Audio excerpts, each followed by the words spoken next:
Mr. Bob Pejman.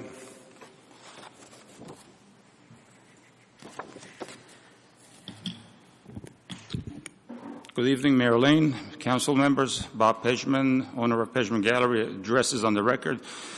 I want to take a chronological view of Museum Square.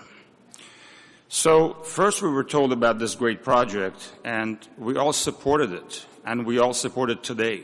So when it was introduced to us, we all loved the project.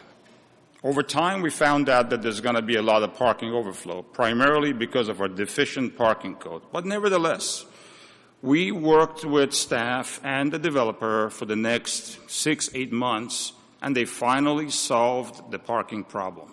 We met with the developer, the attorney, city manager, and they presented us with a really good plan that solved it. That plan carried through to the Planning Commission.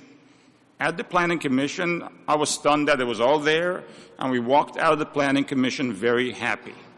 Then, last Friday, the council report came out with a resolution and so forth. And very soon we found out that the hotel could be delayed up to 10, 12 years. And staff doesn't want to put a stipulation to say that the hotel gets built first. But therein is the problem, because the majority of the extra parking that's proposed to us and committed to us lie as the underground extra parking level of that hotel. So let me I've never had luck with this projector, by the way, but let's try it again. Oh, good.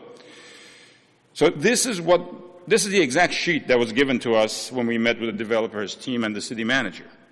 As you can see, 160 spaces of the total additional parking space is beneath the hotel. The 133 for Sagebrush, that's only if we have the money later. So let's take that out for now.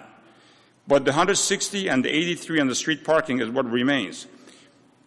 If the hotel gets developed at a later date and not as the first stage of this, we're out of the 160 and we're out of about 25 of the public parking on the street. So all of a sudden we're not left with much. However, the residential part of this goes on, which is the major cannibalizer of the parking.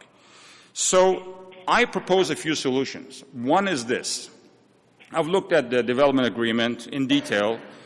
Why don't we ask for an option, that there's an option in there that says that if the hotel is built first, the city has an option to then ask the developer to add the extra level.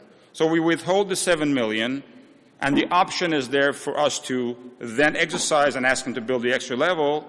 Alternatively, we can also have the right that if it doesn't happen first, to then put it into two grounds, on the grounds of the Sagebrush. So I propose that, number one. And number two, these 83 parking spaces that are on the street, there's no reason to hold them back indefinitely. There's nothing on the contract that says when they're going to be done. There's no reason that at least a city portion of that is not done in the first year.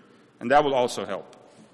I would hope that the recommendations are considered. Thank you. Thank you, Mr. President.